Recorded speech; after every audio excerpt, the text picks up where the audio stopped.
Cool. Awesome. Your beautiful phone there is causing interference. It's going on flight mode. You're a busy man. A lot of messages. That's all. All right. Let's. Do I know where I'm going? Oh, I vaguely do. Okay. Yeah. Whenever you want, Paul. Week 2, and we're still here. Who knew? Conor Doherty back again. Back again? Who wouldn't come back and sit beside you, Joe? Well, indeed. A couple of bits and bobs going on. We have Rúaidhrí O'Connor and Conor McKeon waiting to... Their names are difficult to say back to because you're saying Rúaidhrí O'Connor, Conor McKeon. Yeah, Throws you. Red lorry, yellow lorry, I need to just... It's Conor McKeon, Rúaidhrí O'Connor. McKeon and O'Connor. Not even that's hard. They are waiting in the wings to come in and chat about the weekend that was, about the weekend upcoming. I have some correspondence. I might run you through a few things before we start the panel. So, for instance, Ben in Adelaide, formerly of Cork, was in touch. Ben, lovely to have you with us. Hi, Joe, and all involved in the podcast. Really enjoyed the first week of the show. Best of luck going forward. Thank you very much, Ben. Just wanted to submit a question for Gunter Steiner this week. Could you ask him if... I would think he gets this question a lot, but it's a good question. Every driver on the current grid were to get the same car for a world championship, who wins? So we'll certainly ask him that. It is a sport where your dad being a billionaire owning a team tends to be very helpful, which really puts me off it. There's not much of a meritocracy going on. We're talking about the Premier League or Formula 1 here. There is that, and there is always that wondering that you think, like, who is the best driver here and who would do the best in the same car? But... is that also the main part of the sport, is who can build up their car the best, and obviously if they brought in some sort of financial restrictions or something like that, it would make it more interesting. But I do think for the, as we call them up in the Northwest, the petrol heads, like that's the sort of thing they love as well. They enjoy the arms race. Yeah. That's an interesting point. We have Jason who's been in touch. Jason, wake up. Jason, wake up, Jason. I'm imagining now Jason listening to us and he's sitting there at 3 a.m. with his newborn. And listening to us. This is an intervention. Jason! He says, hi Joe, really enjoying the pod. I've just had a new addition to the house. Brilliant. So all that sport rolled into one daily podcast, exactly what I was looking for. And he adds, I'm not sure if the saga has ended, but my suggestion for the Monday panel podcast would either be the aftermath or after the action. Don't judge Jason. He's tired. I guess for several weeks, months, being a new parent is basically a medical condition. So you hang in there, Jason. Congratulations, Jason. I'm on the same boat myself. You are? I'm loving it. You're 10 weeks. Yeah, at 12 now, actually. 12, yeah. Flo and Judas, this 2 weeks working together. Well, that's true, yeah. And is it going well? It's going great, yeah. I'm actually interested in his podcasting habits now because my consumption rate has gone up, but it's more, late night washing, doing the dishes, putting the laundry up. It's not...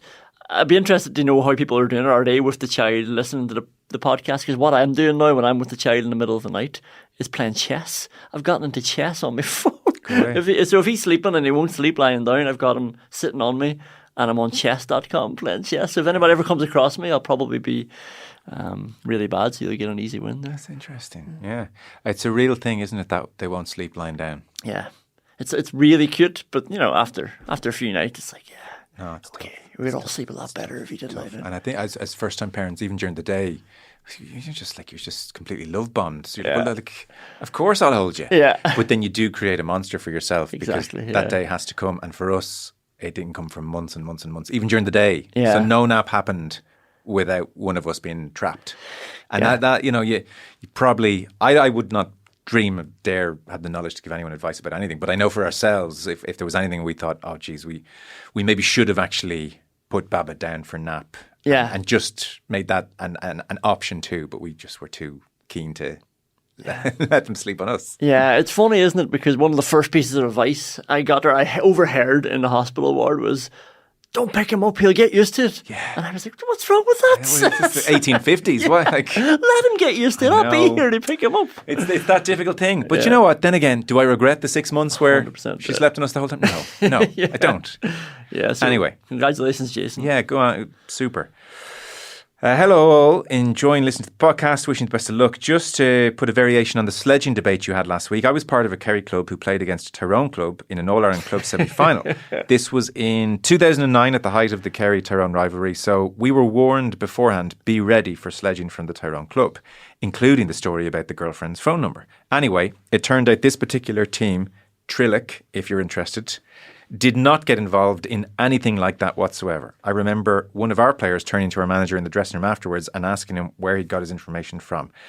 As we all know, Tyrone had the upper hand over Kerry at this time. This extended to club matches as well. However, we won the game. And even as a Kerry man, I have often wondered how much has sour grapes from Kerry teams and supporters affected this rivalry, wonders John. So it's a different slant on the sledging situation. Maybe to a point. I think, to be fair, a lot of smoke without there being some fire when it comes to Tyrone. But it's good, it's good to see it wasn't like every team. Trillick, honourable mention. It's always the example you reach to as well, though, and you always clarify it with, I don't know why I'm thinking of Tyrone, but I'm thinking of Tyrone when it comes to this. I don't even know if the phone number story is a Tyrone story. Yeah, but it's interesting, coming from the embattled 6 counties, and obviously your back's a bit more up when you hear these stories and you're trigger happy to jump on the defence. But I do often think of when you hear these stories, if it's an Armagh, if it's Derry or Tyrone, it's a northern problem. Under 14 game in Roscommon, referee gets hit.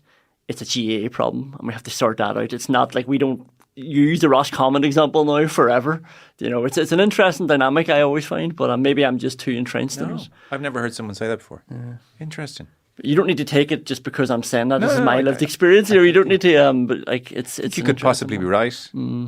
There's definitely that it's a GA problem and northern problem thing now that you say it, I think. Yeah. That's fair. Although somebody might show me the stats of rows and games, and I've been at plenty, especially in the north, and I've been involved in them, and I've played club football in both counties, Dublin and Derry. Oh, yeah, you have.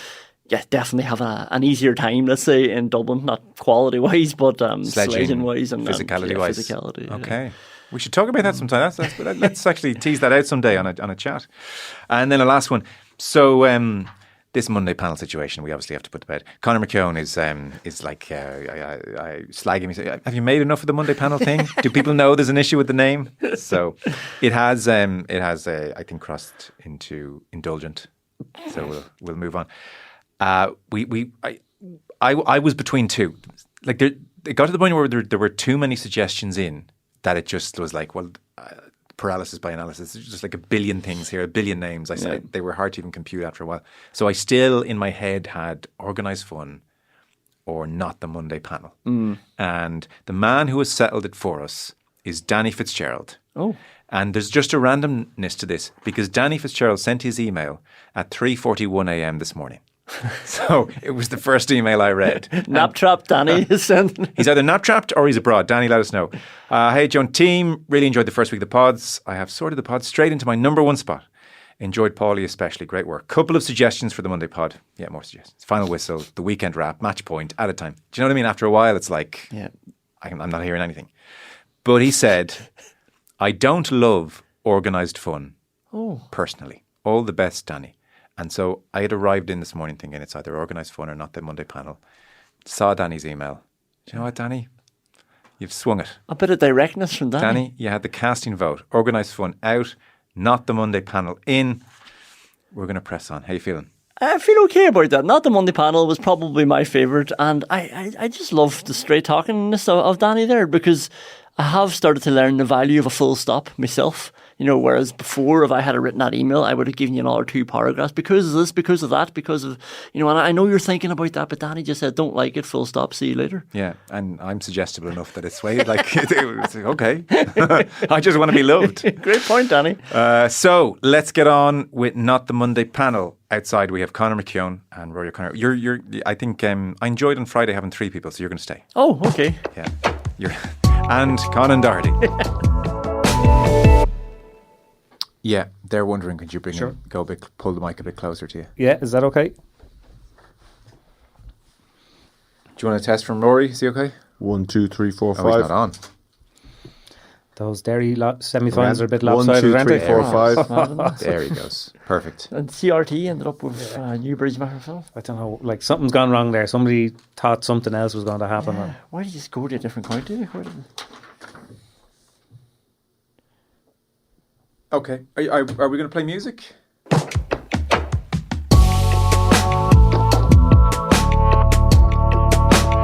Happy Monday, everybody. We're coming at you once again. So, Conán, we've bullied into staying on. Conán, you're welcome once again. Thanks very much. And the dream team invited back. Rúaidhrí O'Connor and Conor McKeon, both of the Irish Independent. Week 2. You're both here. What does that tell you? I feel like you throw that phrase around liberally, Joe. Yeah. Say it to all the girls. There's a touch of that. Well, you're very welcome back. Thank you. You obviously didn't disgrace yourself in week 1. You can acknowledge that much, I would think. We try not to. That's the first objective every day. It's the first time somebody has acknowledged that. None of you got a text on Sunday night, did you? You come onto the panel, you were all texted well in advance. Were you? I think Conor got the pat on the shoulder first, so I think he's the top performer. Conor came over to me and said, I'm here every Monday.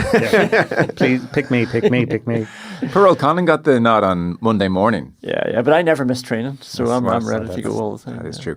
Do not take offence when eventually we don't have you back on a Monday. It's not just going to be the Conor and Rory show. You say that now. There's a nice ring to it, though. Isn't there? Potential name for the panel? No, it is not the Monday panel is what we've settled on. Gonna go for it? Grant. Yeah, did we make a big enough deal about it before we're settling on? There's a caustic quality to your presence, which is much appreciated. So, a few things to get through, quite a lot to get through. We may not get to everything. An international week is here. How does that make us feel? We have the place of the good old traditional highlight show in 2024, Match of the Day in the dock. There has been concussion controversy in the Premiership. 3 players wrongly left on the pitch across the opening 2 rounds, and that's obviously in tandem with Michael Cheika's ban as well. Munster, not embarrassing this weekend. Rory was in Cork, he's still wet. And the League of Ireland title race does what it does. Shamrock Rovers moved to within striking distance. Damien Duff does not love Stephen Bradley's comments on the average quality of the league. That and the very sorry state of golf, all to be discussed. International week. People happy about this. Arne Slot, after Liverpool's win at Sellers Park, he spoke after the game about just looking forward to drawing breath after a really good start, in fairness to him, to post-Jurgen Klopp life. Also, Eric Ten Hag, Aston Villa 0, Manchester United 0. It was all set up for something very dramatic and consequential, and in the end, it was none of those things. But probably just enough of a sticking plaster on their worst start to a Premier League season and their worst start to a league season since 1989 for Ten Hag to just scuttle away and have a few days without constant scrutiny. Jonathan Wilson is going to join us later on to discuss all. What about the rest of us, though?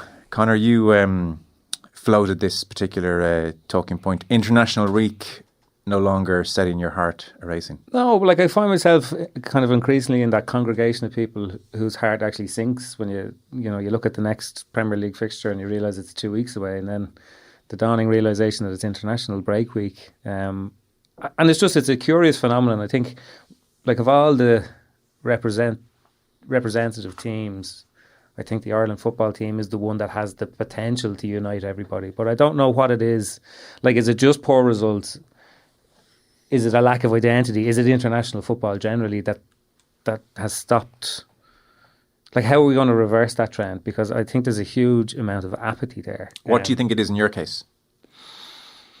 So I tuned in a fair bit for the start of the Stephen Kenny reign because there was the promise of something different. And I think the idea that somebody with a League of Ireland background who hadn't been to England, turning the team around, I think that appealed in a big way.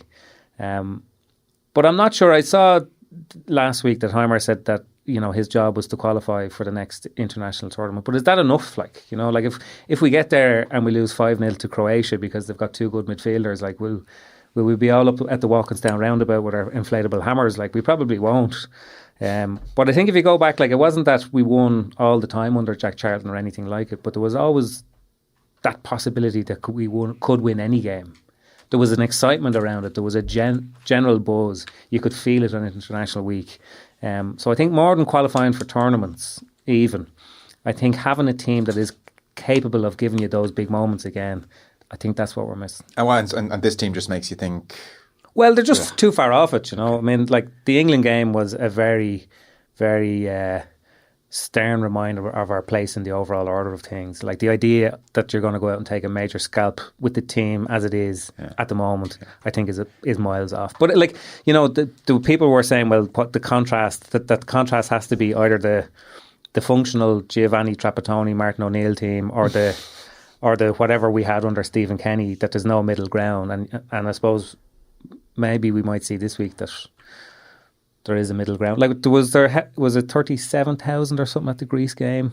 You know, and when you consider that Munster and Leinster are filling Croke Park this weekend, you know, there's Makes you sick, does it? I wouldn't say sick. Like, Where are you running it? 37,000 for a Greece game. I know they were sold in bundles with the England game, so that was probably part of it. It's a really, like, if you look across Europe, it's a really healthy attendance. And Heimar Hallgrimsson has been stunned by the level of scrutiny and attention that his team is getting. I don't think he realised that the Irish football team is as big a deal.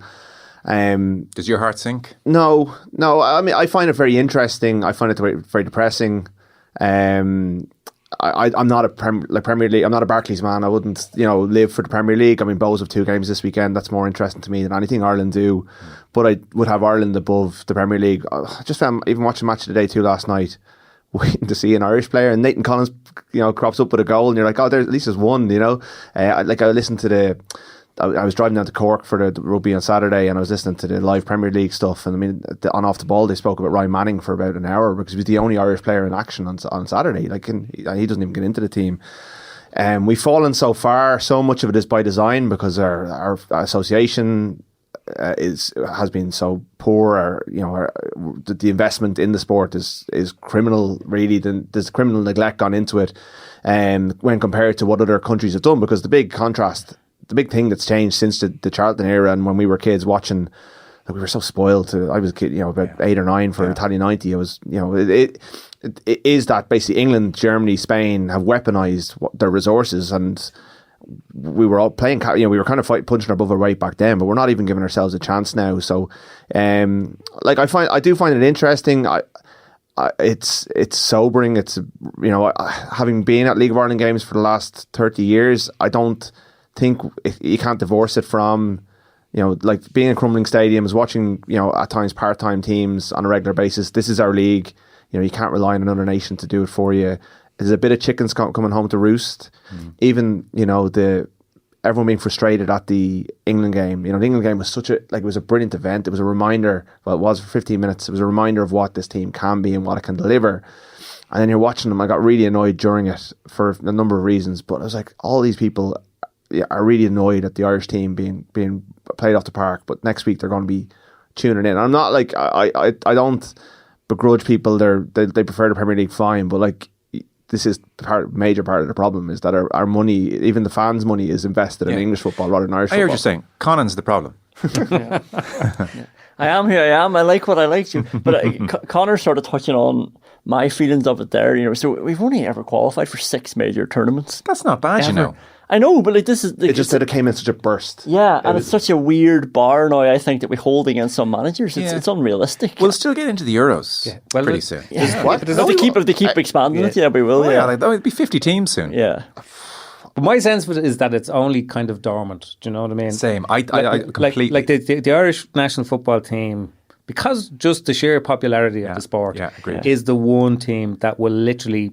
be a focal point again for the entire. It's the actual team of us, is what you're saying. And the thing, I guess, we don't get the payoff. Like what you're saying about the international break, like the Nations League is better than the friendlies were. Yeah. But for most countries, this is all part of the investment that comes in the payoff of June and July of a tournament. Tournament football is better than any other football. It's better than anything you see in the Premier League. It's more exciting.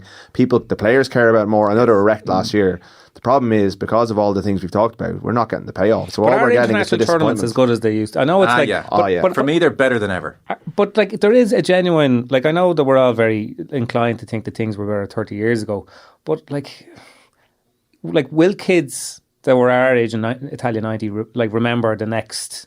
Like, do the kids who were around when Ireland qualified for the Euros in 2012 and 2016, like, did that resonate in nearly the same way? I don't know. I think the people aged 18 to 24 who went to Sopot and Gdansk, they probably don't remember an awful lot of the detail, but they remember the experience. I think the Robbie Brady moment was a moment, and Wes Houlihan. If you're a certain age, that would have been big. And you can never have your first time again. Like 1990 was just. There can never be those conditions can never be recreated in this country. So I don't think we could. That was just such a remarkable thing. Like, it's never going to be like that again. It's probably hard to compete as well when you consider that. Okay, our first World Cup, and then our third World Cup with Saipan, they're basically two of the biggest cultural moments in recent Irish history. Yeah. You know? So after that, it's just football tournaments. But I do agree it's dormant. Yeah. I mean, the second a bit of momentum comes, absolutely. everybody's just But even I was itching. trying to think of a decent comparison. And I think that Wales team with Gareth Bale and Aaron Ramsey are your classic example. The whole of Wales was behind them in a big way. And like they qualified for major tournaments and they were never going to win them. But I think with the team they had, there was that fizz of anticipation that they might win any game. Exactly. Well, semi-final. And that's where you're going with it. You know? And this is why I almost pine. And I'm not calling for Stephen Kennedy to get the job again, and I'm not comparing it to the cultural moments of 2002 or 1990. But at least it was a culture war. At least people had feelings either way. At least it galvanised half of the country. I remember going to a Serbia match at home. It was awful, but the last 10 minutes, Ireland were trying to get an equaliser. It was the one that somebody cleared off Shane Duffy's face and it went in. And the sense in the Aviva that night was, we've got our man and another break here. There were moments when it felt like it could lift off. The Portugal night and Kenny, like, it didn't work. And I'm not, again, I agree with you. I think if Duff got the job, that would happen again. Because people would get behind Duff in that way. Like, his name. Hallgrimsson could be a great fit, but to me, he dropped out of nowhere. He's like an AI manager. Like he's just, and we still haven't. I feel like he's just going to come and go, and we'll never know really anything about him. No one will. It's very hard to connect to him because he's come out of nowhere. Maybe he gets a couple of results and people will get behind him, and it'll be this gift from the gods. But right now, it feels more relevant than it's ever done. I agree the dormant part. I think people will get behind it if it starts going well again. But ultimately, if it made you feel good, everyone would get behind it again. It wouldn't feel irrelevant, and it doesn't make people feel good now. It's just morbid curiosity at the moment. And like our best player, our generational talent, is sitting on the bench for Brighton and Hull Albion as they come back from 2-0 down to win 3-2, and their front three are brilliant. And you're like, yeah. And as a Bohemians fan, like we're due 10% of his next sale, so like we need to get him back on there. We need to get him back on track. But as a Bohemians fan, and therefore with a predilection towards socialism, does that mean that Bohemians are going to spread that payment through the rest of the clubs in the league when it comes in? No, that's not. It's not on the cards. A segue to another, it's not as good as it used to be kind of a discussion, the plight of the Humble Highlights show. So there was a leaked email last week which suggested that it was Gary Lineker's last match of the day on Saturday just gone. Not fully verified. The Mail tried to ask him about it during the week. He said, F off, I'm not talking to you, to the journalist. And so he came on Saturday night, and I don't think there was a great sense of expectation it would be his last show, but he dropped in a little 1 second moment of 7 games on the way, and it's my final show before the international break. Micah Richards is joined by Alan Shearer. And off he went. So we all thought, okay, much ado about nothing. But Owen Slot in the London Times wrote an interesting piece over the weekend, and it was in effect, the headline did most of the heavy lifting here. Never mind Gary Lineker, is Match of the Day the best use of BBC cash? Now I know we're not overly worried about the use of BBC's cash, but he was making points like UK Athletics, they could do a deal for 3 million and have tons of live action across the year, for instance, and all manner of lesser exposed sports could be across the BBC schedule. But it was more when he was talking about the fact that just 10 years ago, which is blink of an eye, Match of the Day was pulling in 4 million viewers, and this has halved down to 2 million viewers. And I hadn't quite realised, maybe I should have just given the cost of TV rights at large, but BBC are handing over 70 million sterling annually to make Match of the Day, which is not nothing. And so, the point has generally been made. We now live in an era where by 5:30 on a Saturday, every single Premier League game with commentary has a 4 or 5 minute highlight version on YouTube. Everybody has seen everything. Everybody knows the results. And therefore, why would you watch Match of the Day? And clearly 2 million people have subscribed to that view. Where is Match of the Day for you guys now? Is this still a treasured, important part of your weekend schedule, or has it fallen off a cliff in the last decade? No, I think it's gone. Like as a cultural, like it probably sits in a similar place to where Top of the Pops did sort of 10, 12 years ago, and nobody could have envisaged the end of Top of the Pops when it was in its pomp. But I think the only thing that maybe the Beeb are holding on to is that without it, they have no coverage whatsoever of the biggest league in British sport. And that would be the only reason that you'd imagine to hold on to it. Like, just for instance, somebody in my house the other day who's a Newcastle fan came in and they literally an hour after Newcastle's game was over, pressed the button on the remote control that you talk into and said Newcastle, and then it flashes up the 3-minute highlights the thing. So the idea that you're going to, set your alarm for 10:30 on a Saturday night to sit in to, and it doesn't really, the highlights shows there's so much technical analysis that the Beeb just don't have enough time to go into a match of the day, and thankfully it's not quite as banter-tastic as the CBS Champions League Golazzo coverage during the week. So I don't know where it sits, and other than retaining it for, I suppose, just reasons of kind of cultural status and cultural value, I don't know how it can survive in that marketplace. Geez, I still have a real fondness for it. It's still massively important to me.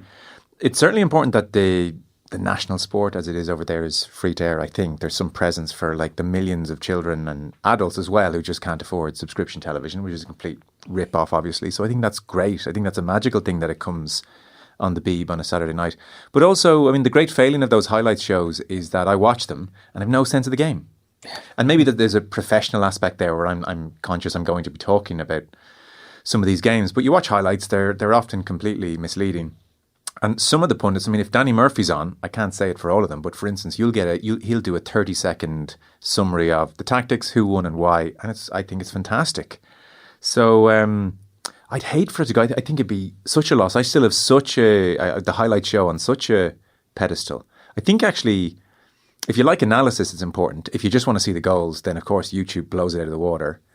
And I would suspect maybe Monday Night Football over the last decade has had something to do with the situation, because their analysis is just so much better than what you might get on the BBC. So I can understand how someone might say, well, I don't need to worry about hosting a sports podcast on a Monday. So I'll just watch the goals on YouTube and I'll make sure to get Neville and Carragher on a Monday, and that'll be my brilliant analysis, a full hour of it. So I don't need Michael Richards and Alan Shearer, for instance. But I think in the main, I still have it as such a thing. I don't have it as, I still think it'll be going in 20, 30 years, no problem. I don't know.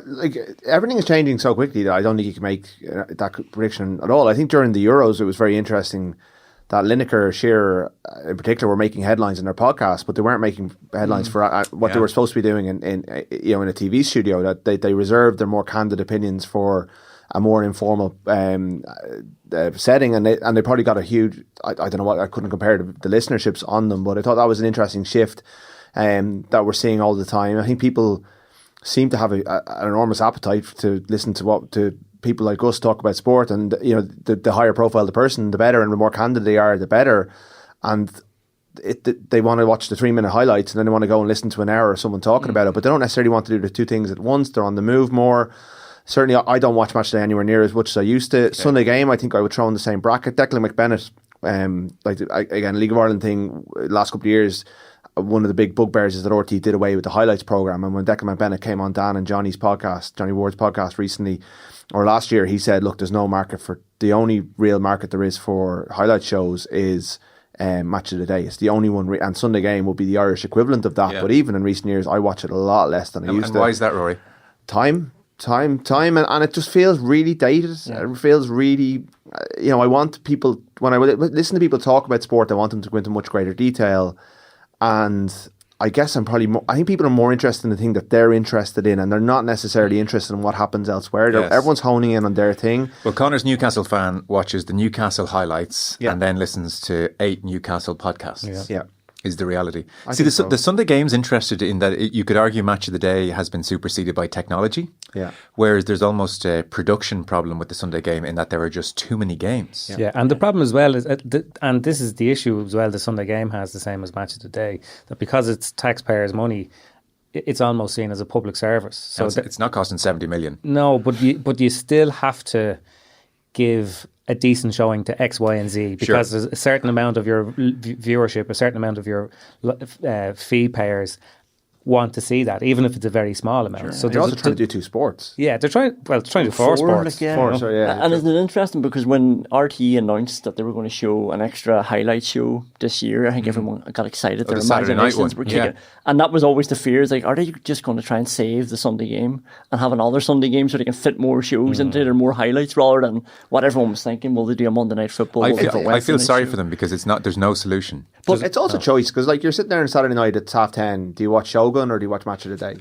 You know, you have so much at your disposal. that's true. Now, if you know you're going to come on here and talk about it on Sunday, it's definitely the best. Like, even watching Match of Day 2, I did it because I knew I was coming in to talk. I stayed up for that. Did you enjoy it?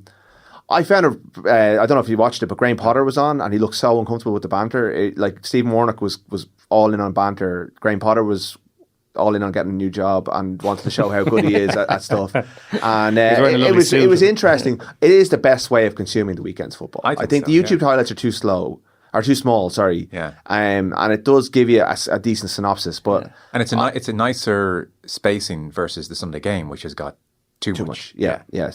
So I did enjoy it, but I don't know if I would stay up the next Sunday. But that's partly because I just cherish my sleep too much. Yeah.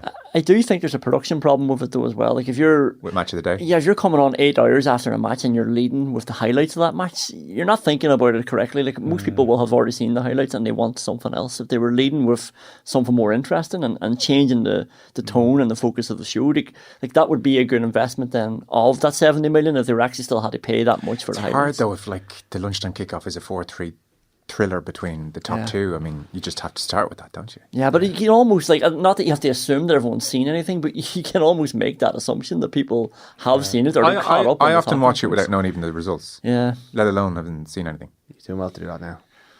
That's impressive. Look, I think it's part of it. Just a wider the landscape is shifting so much. I know we have on the list and maybe talking about the live golf and the numbers and the TV numbers in golf. Like rugby numbers are struggling. Like the European Cup this year has been shown on Premier Sports because no one else wanted to pick it up.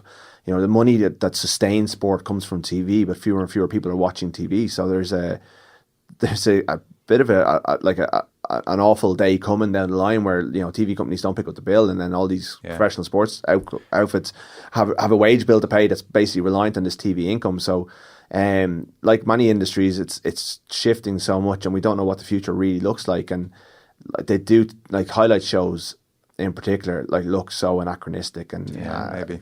Yeah, but like I think there's 2 million still is a lot of people. I know and I'd say market share it's probably still high. Like I listen to the Wrestlers Entertainment podcast sometimes, and Richard Osman would always say linear TV still holds its own. It's just because it's falling, you focus on how much it's fallen by. But 2 million is still a big number of people watching. And it's worth stating, we all nodded when you said I could be watching your current show that you're binging. Yeah. It's interesting you didn't say I could be watching RTE2.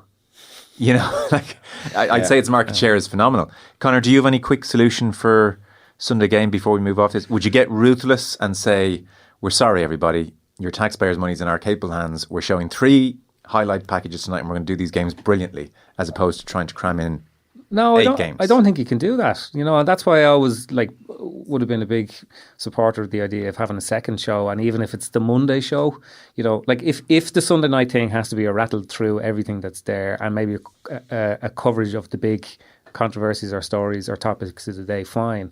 Go a bit granular then on the Monday, because you can't ignore things. I mean, to the person in Carlow, their qualifier match or their Tailteann Cup match was every bit as important to the person from Galway who was in an All-Ireland semi-final, and you can't just disregard that just because the general viewership, because that's what the Sunday game is. I find myself, I have to say, watching more of the Sunday game as the season goes on, as the number of teams, the number of matches kind of whittles down, because it is still one of those television programs, one of the few television programs like the Late Show used to be on a Friday, that actually sets a bit of the tone for the Monday and Tuesday coverage. Like depending on how a particular incident is viewed and analysed by the people who are on the show, it does still carry a huge amount of clout. As much as it used to? Yeah, definitely less so, I would have said. Maybe less so, but maybe that's got to do with the tone of the punditry has kind of changed. There was a time when Monday morning was all about what Joe Brolly and Pat Spillane were arguing about. A long time ago now. Yeah. No, you have Lee Keegan apologising for the man in the match. But even though that might not feel like that long ago, but I think that shift has happened. I think that's part of the reason that the shift we're talking about has happened. Even the fact that, I had to go back to the point I made about Lineker saying more interesting things on his podcast he said on TV. Like, why are people in TV studios for national broadcasters not comfortable giving their true opinions? Why are they being safe in that format? And then coming in here maybe on a Tuesday and being more candid because it's more relaxed setting. Yeah, how do you make the pundits more relaxed? How do you get more out of them? If they were saying interesting things, people would watch. Now, they might watch on clips, but those clips are valuable to the BBC and stuff. So there's definitely... There's a future, but it's maybe not the format that we're watching at the moment. That's true. Do you shoot your mouth off more in here or in the paper? definitely in here. No, but I think we all do. Yeah, I think we're way more careful about what we write and what we say. And like, you have to be careful. Obviously, you can't just come in and start libeling people left, right, and centre. But I definitely think you're more comfortable throwing out kind of opinion and referencing things than you would necessarily in print. The format's quite seductive that way. You kind of forget yourself a touch. Rugby, Rory, somewhat in the dock a touch. We talked about Michael Cheika's ban on Friday in a bit of detail. It was a good chat if you want to listen back to that. In effect, guilty of an intimidation of sorts of the independent doctor. The Leicester doctor had said that Ollie Chessum was fine to continue, but the independent doctor did not think so for over 5 minutes is the sense. Cheika was standing quite close to him, intense eye contact, and so he's been slapped with a ban. But I suppose the bigger picture, as the dust settles on it all, is it's emerging that there were mistakes made by 2 doctors in that match alone. So Ollie Chessum and Solomon Kata, they both played on for Leicester against Exeter, and they both should have been removed with a concussion. So what happened in the Chessum case is there was a HIA, and he obviously must have passed it, which again, this is the problem with the HIA, I suppose, but he must have passed it and went back onto the pitch. And so Cheika kind of thought, well, what gives? But the independent match doctor looked at the footage, and you remember Nick White for Australia stumbled, and so if there's a visible sign of concussion, then that supersedes passing the HIA. It's like, well, that's a telltale sign you're concussed, and so forget the HIA, it doesn't matter, off you come. So the independent match doctor had seen something in the footage that said Chessum, off you come, and Cheika, eventually caught up on that. So that was one mistake where he goes back out with the HIA. But then Kata, who he clashed with, he was also allowed to play on. And the mistake there was that the doctor assumed he was being brought off the field, but he wasn't. And moments later, he gets a second blow to the head, and it's him tackling. He's sent off for it. He's been banned for 5 games. In the evidence, the point is kind of made, well, he's concussed. He didn't know what he was doing, which is such a bad look. You can't give him 5 weeks. He was out of his mind. And in the opening 2 rounds of the Premiership, there have been 3 errors. Tom Curry also played on concussed. Not ideal. I do sense rugby's really trying to move in the right direction, but that's a bad fortnight. Yeah, and a lot of that sounds just like human error or kind of, 2 players go into a collision, you see one stumble, you focus on that player, but that doesn't mean that the other guy isn't right, but you only have one set of eyes, and the matchday doctor is looking at the player who he thinks is injured. And like there is multiple doctors. Obviously, there's 2 team doctors. There are independent people. I was down in Musgrave Park in the rain on Saturday night, and there was the independent matchday doctor, or the kind of spotter, was on the pitch side with like a plastic bag over his head watching the footage, and I think that person was just a concussion spotter. So they've put all these resources in place to try and spot these head injuries, and yet these things are slipping through the cracks on a weekly basis, and all the talk about player welfare, all the best laid plans are there, and yet the sport is brutal, and players are going to get head injuries, and they're coming at such a frequency in these cases that they're not being able to deal with all of them. So do you put more doctors in place, or do you change the sport? Yeah. Was I wrong to think these mouth guards, which measure the impact, might be a real panacea? Well, the coaches hated them because there was false positives, and it was all to do with G-force, and players were taken off and were removed from games, and then they do all the tests afterwards, and the players were fine. But the G-force in itself should be an indication that maybe they should come off. So that was supposed to do it, and I think that's one of the tools they're using. And I do think they're largely getting the players off that they need to get off, but there are ones falling through the cracks. But everyone that falls through the cracks is a terrible look for a sport that's basically in retreat and trying to defend itself and trying to show that it does care about the players and all of the things that it says it does. So it's definitely a better place than it was when the players were taking the case against World Rugby and the different bodies were playing, and training is a much, I think, safer place. But you still have coaches who need to win and are putting, Michael Cheika is putting pressure on doctors. That looks terrible. Being an independent matchday doctor or a team doctor is one of the hardest games in the sport. It's such a difficult position to be in because you've got the player who's your patient, but also probably is going against his or her better judgment. You've got a coach who needs to win. There's pressure coming from every angle, and it's not a good environment for making good decisions necessarily. So it's tricky. Ultimately, ultimately the most important thing is that the players are being looked after, and I think they're trying to look after them as best they can, but it's not always. It's not a faultless or seamless exercise, but everything around it is just difficult. Yeah. Leinster-Munster on the horizon. Yeah. On the pitch this week, Munster beat Ospreys 23-0. I know you were at that game. It was miserable weather.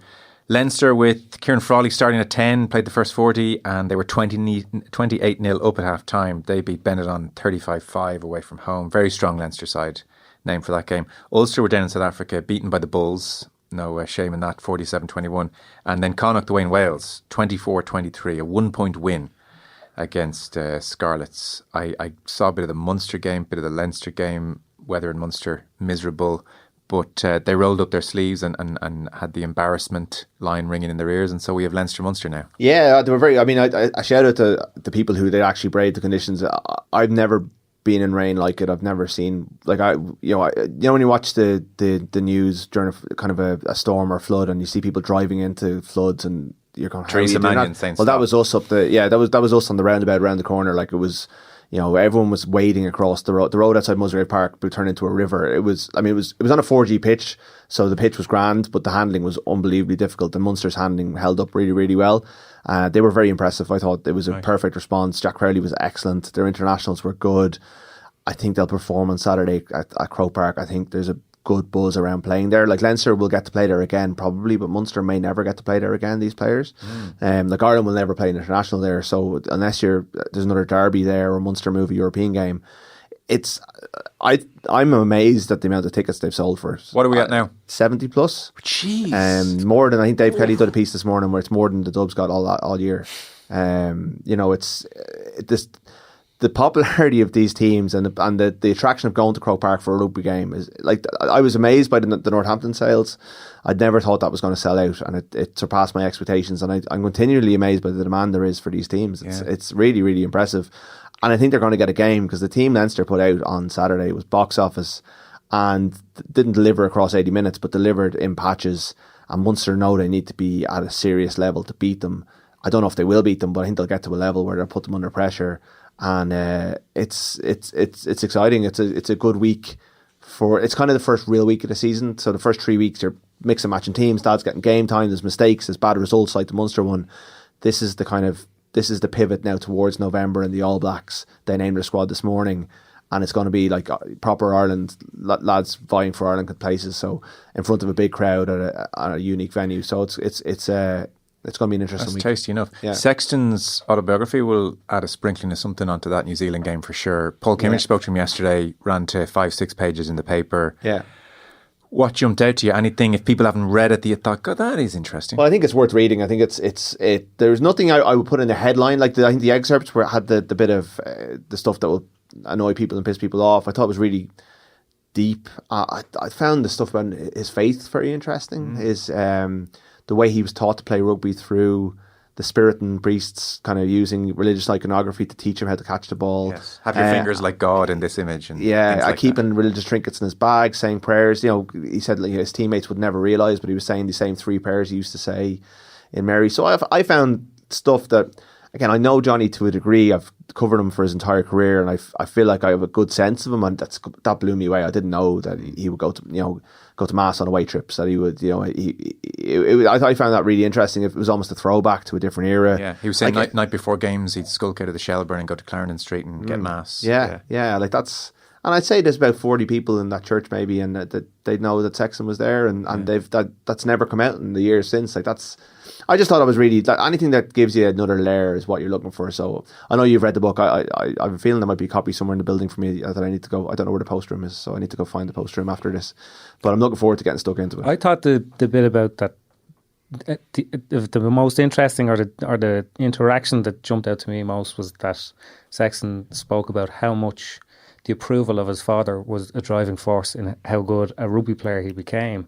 And he came back to Paul and said, but does everybody not seek the approval of their father that much? The book certainly positions him that way, and I thought in the interview he tried to reverse away from that a little bit. Okay, because Donncha Boyle had a piece in the Sunday Indo yesterday as well about GAA players whose fathers had played inter-county, and it was an interesting kind of contrast, because in my experience with a lot of those guys, what they've seen is that their father has achieved a level of, whatever fame or approval and they want it for themselves. That's why they kind of follow in their footsteps more so than seeking the approval of their father. But it was interesting in the interview that Sexton seemed to think this was a universal phenomenon, that everybody's primary motivation is to find the approval of their father through whatever it is, common interest that they share. Now, I'm not sure any of us around the table know each other well enough to get into this, but do you would seeking the approval of one's father not be a fairly common thing? Yeah, but I'm not like I suppose it was the way that he answered the question was that it was nearly framed as, well, isn't that what drives us all? Isn't that always our primary driver? You know, and I hadn't really considered it until I saw it kind of put in those very straight terms. I guess you certainly people could grow out of it as a kid for sure. Maybe in your teeth of your career, maybe not as much. I don't know. He's certainly very family driven and oriented. Absolutely, and he is one of these players who I think found motivation in things people said about him, and the ultimate thing that someone said about him was his dad being in the bar in Bective saying, well, Johnny's grand, but wait till you see Mark, his brother. And that was the chip that drove him, and he would say Mark was a better player. Mark got really bad injuries and won an AIL with Mary's and is coaching Connacht now, but was a really top quality player. But I don't think Mark would claim to have been better than Johnny given what Johnny achieved, but that sibling rivalry, that approval of his dad, he found fuel from so many different places. It's interesting. My dad was my manager at underage level and dropped me loads of times, so I probably did seek his approval and didn't get it. But I think at this stage we've reached an equilibrium. It's better than being the son of the dad who made sure to play him every game. And I'd like to think that was what he was trying to compensate against. Couple of other things to get to from the weekend. Alfred Dunhill Championship was on in Scotland. This is generally like one of the creme de la creme events for the European Tour. The DP World Tour, of course, now. It was won by a live player, Tyrrell Hatton. Likes it around St Andrews. But I suppose just on a slightly depressing front, if you're into your golf, and Conor, I know you are, the never-ending stalemate in golf looks to continue to be never-ending. It's now 16 months since the PGA Tour and LIV announced a new partnership, took everybody by surprise.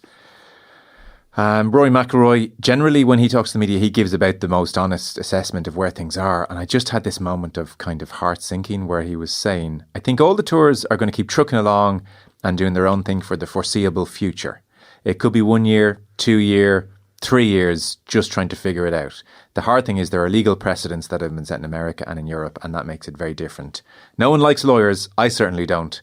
And that's a big part of our issue at the moment. I think there is a willingness from all parties to try and get it to happen, but you have got tons of lawyers in the middle of it. And I suppose the thought of another 3 years, and look, maybe 4 or 5, everyone underestimates these things, of the current stasis is a really grim thought, Conor, if you do like your golf. Matt Fitzpatrick was asked about the situation. I think he summed up a lot of people's feelings in 4 words. He said, I just don't care. Was what he said. And he was asked about the fact that Yasser Al-Rumayyan and Jay Monahan, Saudi and PGA Tour heads, played together. And he said, I don't think they're going to decide the future of golf in 5 hours at Carnoustie. Matt Fitzpatrick just finding the whole thing as tiresome as everybody else, really. So, we're at this point now where LIV is completely on the margins. I don't know anyone bar 2 or 3 people who watch LIV routinely.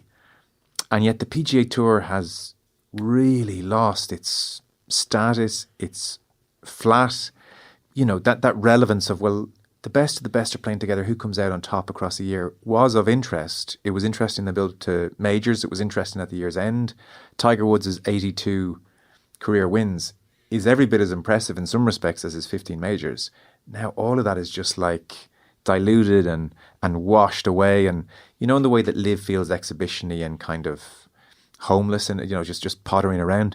The PGA Tour, now that it's lost kind of that kind of solid grounding of the best, now it is starting to me to feel a little bit random and arbitrary. And we're in Phoenix this week and we're going to Florida next week. But like, what is this? This is every bit as exhibition-y as the thing over in LIV Saudi this week. And the viewing figures have gone off a cliff. Like, golf is in a shocking place at the moment. Yeah. And we've got years more of it.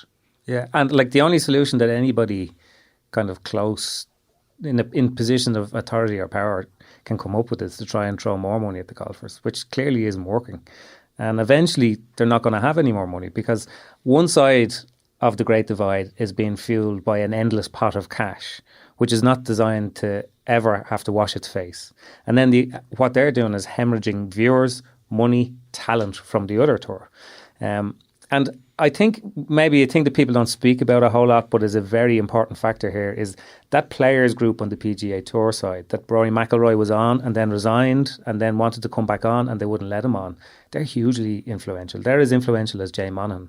And you have somebody there in Patrick Cantlay who turned down 70 million to join Live and now wants the PGA to pony up for it. So the money that he didn't deserve, he wants it from the PGA Tour, which clearly can't go around writing checks for 70 million and try and be a viable entity.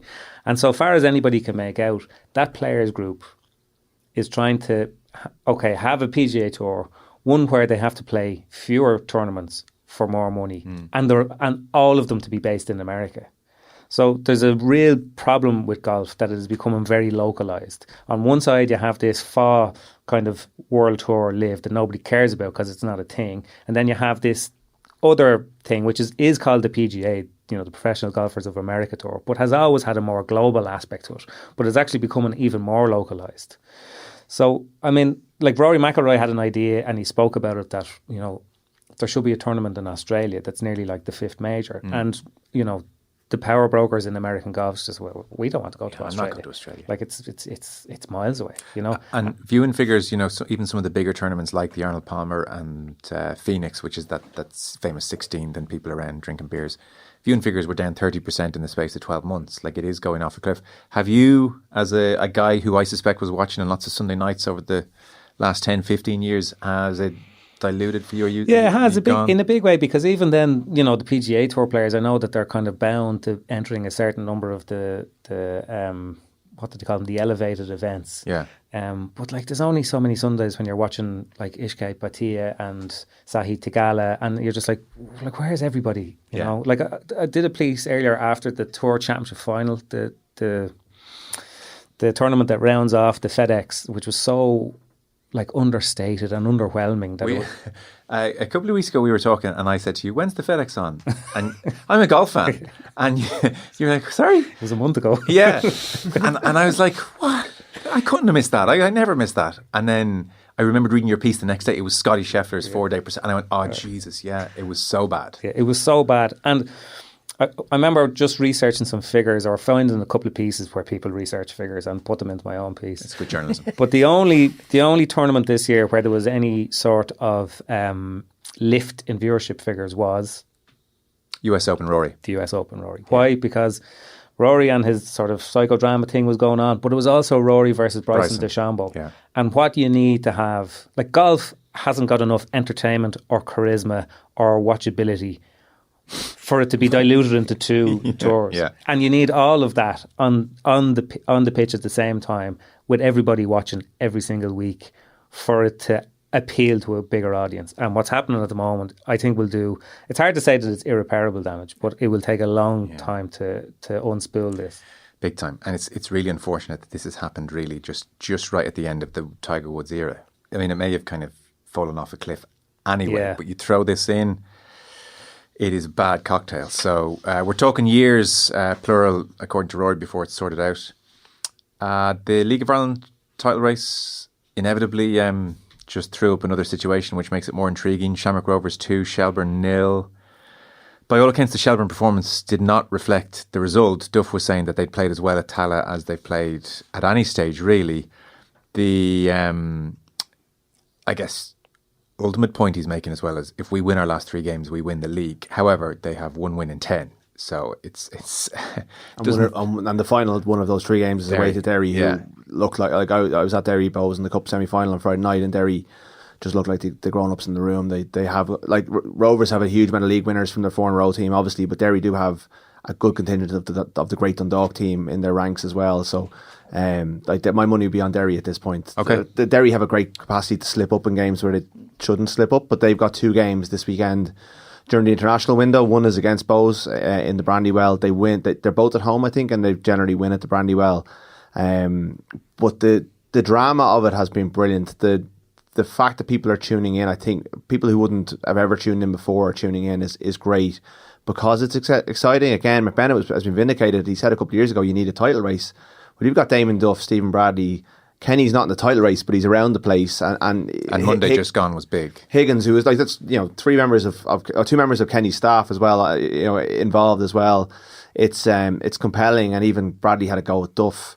Duff had a go at Bradley, then Bradley had a go at Duff, and Duff had a go back. And like, that's, you know, we're talking about it here. Like, we're, you know, it's been really healthy, I think, for the league. And yesterday, like, Tala is such a, you know, I'm no fan of Shamrock Rovers, but what they've got going at Tala, it looks great on television.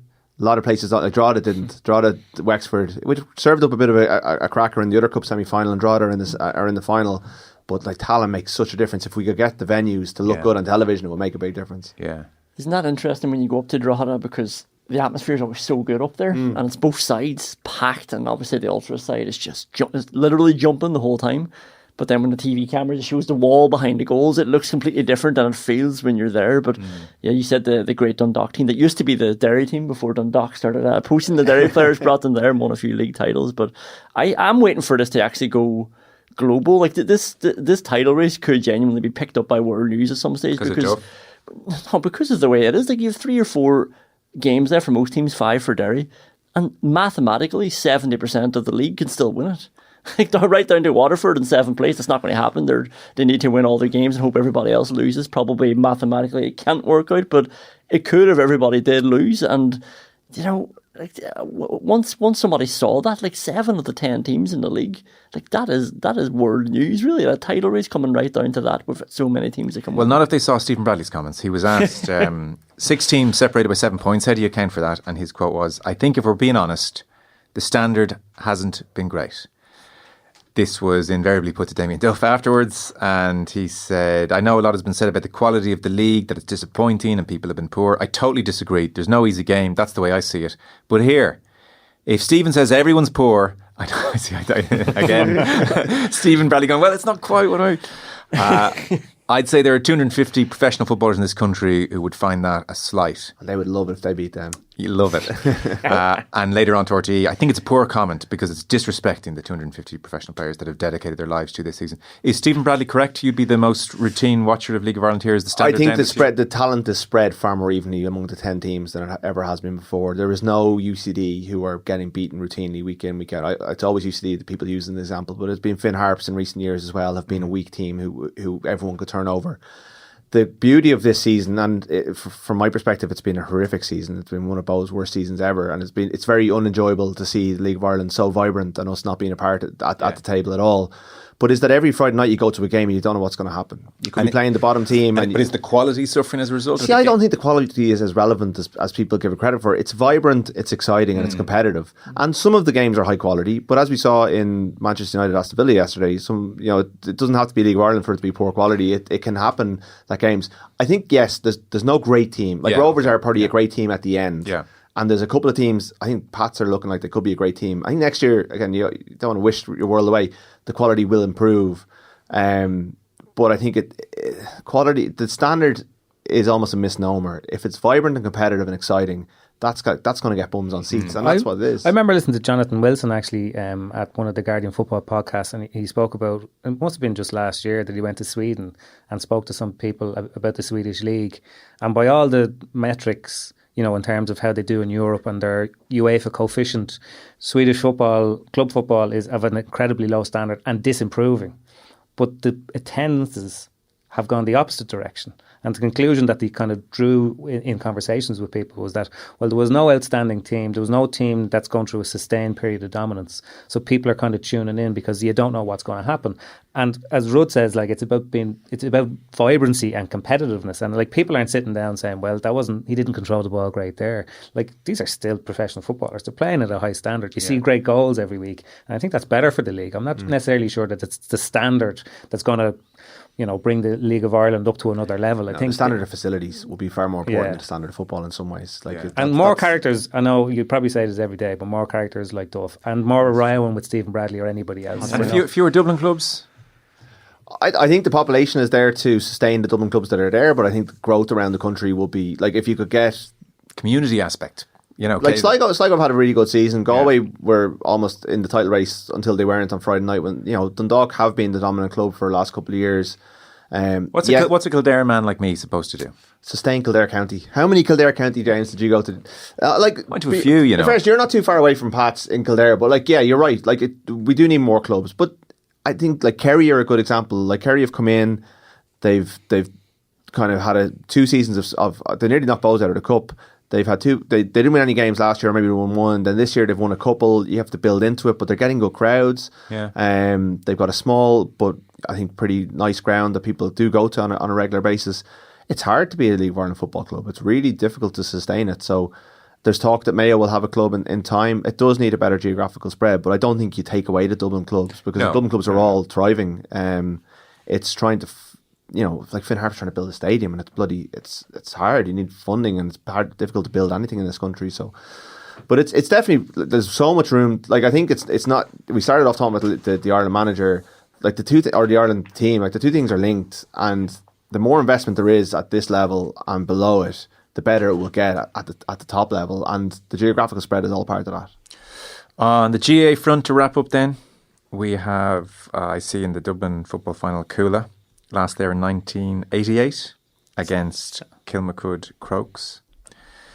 You call this the poshest Dublin football final of all time? Is that? I would call it the poshest Gaelic football match of all time. Well, like what other county has posh people other than? No, I remember in 2011 when Dublin won the All Ireland and Kevin McManaman was first unveiled as a singer himself, and Philly McMahon had to write a song about the team for the homecoming, and to the strains of Damien Dempsey's "Sing All Our Cares Away." They made up a line about every line of the team, and they came up with a line saying that this was the poshest full back line in the world. And the three guys were Cian O'Sullivan, Rúaidhrí O'Connor of Kilmacud Crokes, and Mick Fitzsimons from Coola. So here they are now meeting in their first county final 13 years later. So Coola is Dalkey. Yes. And Kilmacud is kind of that Stillorgan, Dundrum neck of the woods. Who's posher? Coola. Oh, Coola. By a long way. Yeah. Are they the poshest club in Ireland? Yeah, maybe, yeah. But Kilmacud are the most hated. Well, I don't know yet. Silence so we can get this clip. I'm just going to clip this Conor needs to be able to without walk the me streets pushing of him. Killiney. I'm joking.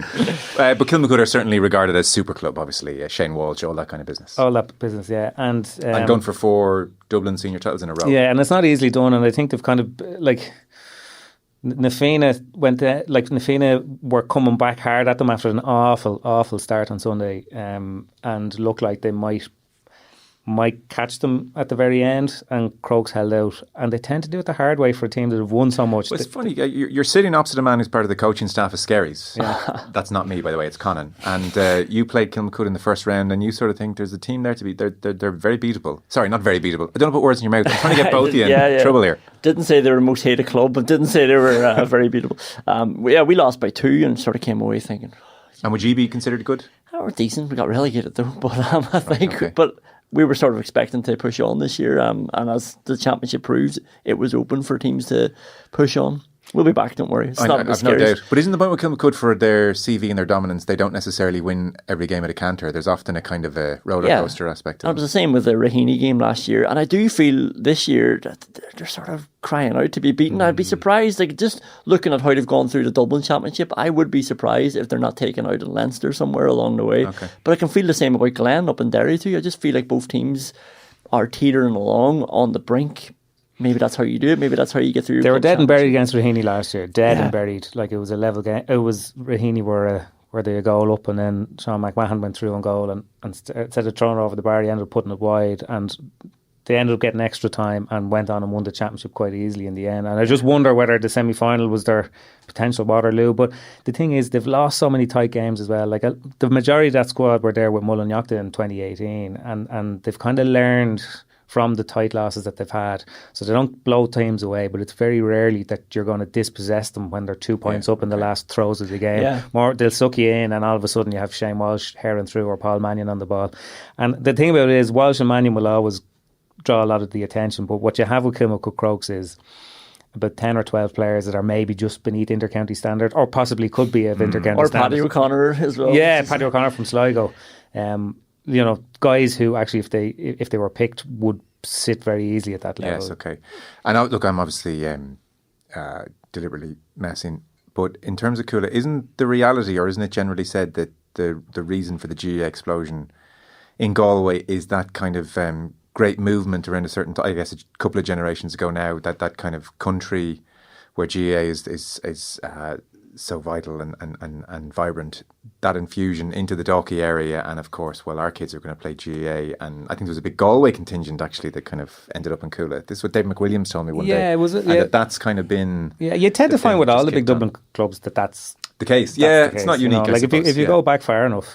True. But what's interesting is that I think Coola would have been regarded in a lot of ways as a hurling club, and obviously 2 All-Irelands. Yeah, they won 2 All-Irelands, and there's one player, Conor, who's going to go on and play in a county final. But I think they have, they don't feel like the same kind of numbers game, because that group of players have been together quite a while now. The hurlers? No, the footballers. Okay. So they've been kind of knocking and coming up the way. They were senior 2 only a couple of years ago. But I think with somebody like Conor Callan there, anything really is possible. There was a lot of people talking about them before the start of the championship, and I didn't see what was any different about them this year to other years, but they were very, very, very composed the other night. Okay, it's becoming very all the middle class parts of Dublin now have really strong GAA. If you drive through Donnybrook on a Saturday morning, the rugby pitch in Donnybrook Stadium is covered in kids from Ranelagh Gales playing minis GAA. There's hurleys all over Donnybrook. My wife's from Dalkey. Like on a Saturday morning, Sunday morning in Dalkey, it's just children with hurleys and children with the hurling team is largely made up of players from like 3 or 4 clubs, and most of them are Southside middle class clubs, aren't they, Conor? Yeah, and a lot of it comes back to some of the schools around there, like Cloughstone would be a big like hurling in Dublin was once the preserve of a small number of clubs, most of whom were based on the north side of Dublin, but the demographics have completely shifted. Yeah, I think it is that country infusion and the Irish schools, and they all have, like, I guarantee a big percentage of those kids have Irish names. Like, that's kind of thriving at the moment. Yeah.